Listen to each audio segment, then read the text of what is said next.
Hi! In front of me is Realme C53 and today I would like to show you how you can add photos to text message.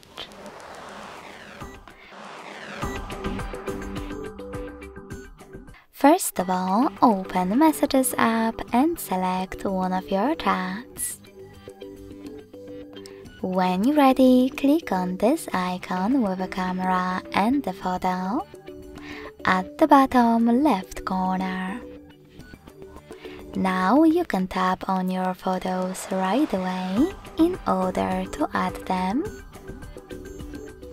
Click on Gallery section and select them from here. Then tap on Add at the top right corner. Or selecting Gallery section again, but this time tapping on Folders.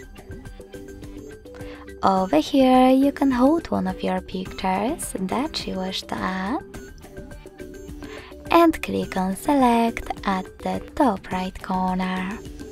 So when I do that, as you can see, all of my pictures were successfully added to text message.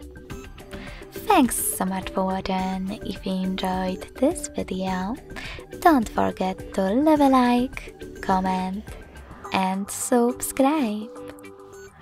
Bye!